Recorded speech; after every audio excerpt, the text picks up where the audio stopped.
राहुल गांधी मानसिक रूप से विक्षिप्त हो चुके हैं, पागल हो चुके हैं। जब चुनाव का समय आता है तो ढोंग रचते हैं, स्वांग रचते हैं। जिस तरह से वो कर्म करते हैं उसी तरह का वो दूसरों के विषय में सोचते भी हैं। अन्य धर्म के विषय में ऐसा वो नहीं बोले हैं, कभी बोल भी नहीं सकते हैं। राहुल गांधी कोई भी विपक्ष के नेता कभी बोल नहीं सकते हैं। ये उनकी अपनी संकीर्ण मानसिकता है। राम के सभी भक्त हैं, उद्योगपति भी थे, उसमें सबसे ज्यादा मात्रा में 5000 उसमें संत थे। उन्होंने बिल्कुल उसकी चर्चा नहीं किया। कांग्रेस के नेता राहुल गांधी का बयान दुर्भाग्यपूर्ण है, इसका पुरजोर विरोध करते हैं, निंदा करते हैं। और मुझको लगता है राहुल गांधी मानसिक रूप से विक्षिप्त हो चुके हैं, पागल हो चुके हैं। उनको पागल खाने में भर्ती होना चाहिए।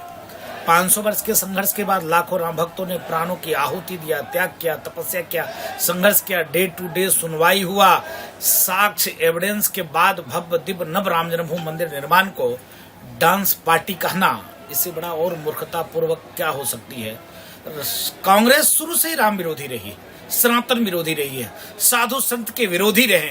उनको पच नहीं रहा है, उनको हजम नहीं हो रहा है राम मंदिर का निर्माण। इसके नाते वो शुद्ध रूप से एक मानसिक पागल रोगी है राहुल गांधी, जो जी में आता है बोलते चला जाता है। इस तरह की बयानबाजी भगवान श्री राम लला के रूप में कर रहे हैं, उनके लिए कर रहे हैं, तो उनकी बुद्धि भ्रष्ट हो चुकी है। जबकि भगवान की प्राण प्रतिष्ठा में किसी वर्ग को छोड़ा ही नहीं गया है, चाहे वो निम्न वर्ग के लोग रहे हों, चाहे सबसे उच्चस्थ पद पर बैठे लोग रहे हों। आमंत्रण सबको दिया गया, यहां तक कि सोनिया गांधी को भी आमंत्रण दिया गया, सारे लोगों को दिया गया। लेकिन जब चुनाव का समय आता है तो ढोंग रचते हैं, स्वांग रचते हैं। जिस तरह से वो कर्म करते हैं उसी तरह का वो दूसरों के विषय में सोचते भी हैं।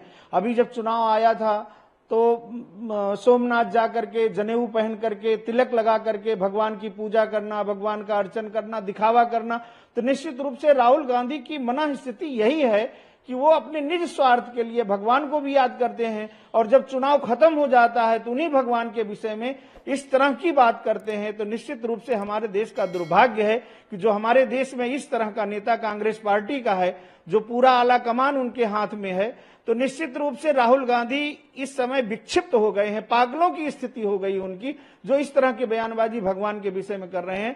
तो ये उनका दुर्भाग्य तो साथ ही है, साथ साथ कांग्रेस पार्टी का भी दुर्भाग्य है कि ऐसे लोगों के बल पर कांग्रेस पार्टी चुनाव लड़ती है, जो इस तरह से भगवान के विषय में बयानबाजी करता है। जो भगवान का नहीं है तो वो देश का क्या होगा और देश की जनता का क्या होगा। इसी से देश के लोगों को जानकारी प्राप्त कर लेनी चाहिए कि जो राहुल गांधी भगवान के विषय में इस तरह से भाषा बोल रहे हैं, वो देश के लिए क्या करेंगे और देश की जनता के लिए क्या करेंगे।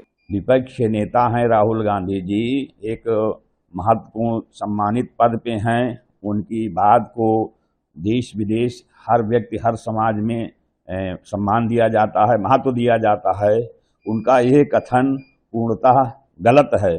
वो जो वहाँ जो भी कार्यक्रम हुआ है वो सनातन धर्म के हिसाब से हुआ है। मान लिया थोड़ी बहुत कोई कमी, हर कोई भी पूजा पाठ होता है वो सारे में कुछ हम भगवान के अलावा पूर्ण कुछ नहीं है। हम लोग मनुष्य हैं, हम लोग जो कार्य करते हैं अंत में हम क्षमा याचना करते हैं कि जैसे भी हमने प्रभु किया त्रुटिपूर्ण हो या कुछ भी हुआ क्षमा करिएगा, हमसे जैसे बन पड़ा हमने किया।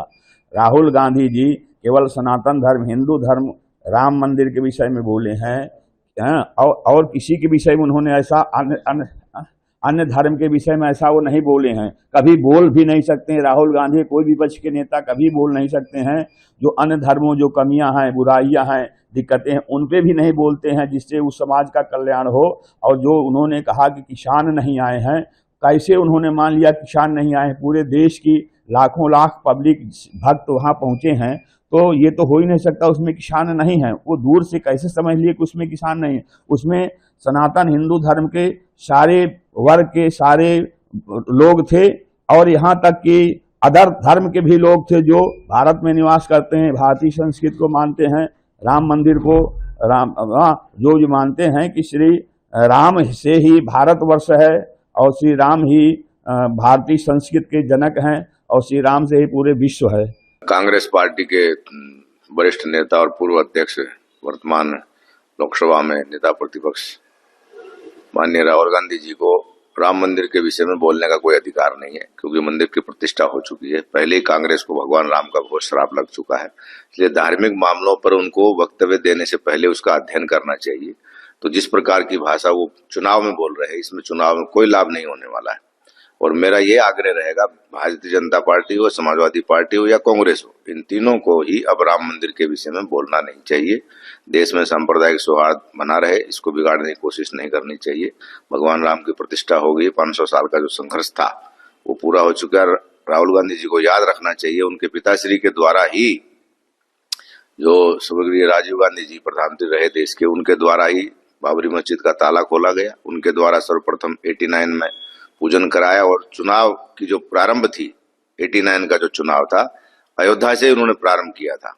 लेकिन दैवयोग था, वो समय ज्यादा लंबा नहीं रहा उनका। तो कांग्रेस को अपने इतिहास में झांकना चाहिए, राहुल गांधी जी को ऐसे बयान देने से बचना चाहिए। और राम मंदिर, क्योंकि भावना और आस्था का प्रश्न है, ये राजनीति का विषय नहीं है। और वर्तमान में जो 2-3 स्टेटों में चुनाव हो रहा है, वहां अगर वो इस प्रकार की भाषा का प्रयोग कर रहे हैं तो ये गलत है, मैं इसकी निंदा करता हूँ। उन्होंने कहा कि उद्योगपति शामिल थे, एक भी किसान शामिल नहीं था। ये उनकी अपनी संकीर्ण मानसिकता है। राम के सभी भक्त हैं, उद्योगपति भी थे, उसमें सबसे ज्यादा मात्रा में 5000 उसमें संत थे। उन्होंने बिल्कुल उसकी चर्चा नहीं की, हम सब लोग शामिल थे, मैं स्वयं भी आगे की पंक्ति में बैठा था। तो अगर देश का कोई प्रधानमंत्री के द्वारा कोई प्रोग्राम होता तो अलग बात थी। ये प्रोग्राम सारा विश्व हिंदू परिषद जो राम जन्मभूमि न्यास बना है, ट्रस्ट जो है, राम जन्मभूमि तीर्थ क्षेत्र ट्रस्ट के द्वारा आयोजित किया गया था, कोई सरकारी प्रोग्राम नहीं था। इसको भारतीय जनता पार्टी का प्रोग्राम कहना ही गलत है। तो राहुल गांधी जी को अपने साहित्यिक ज्ञान को बढ़ाना चाहिए और ऐसे मुद्दों पर बयान देने से उनको बचना चाहिए।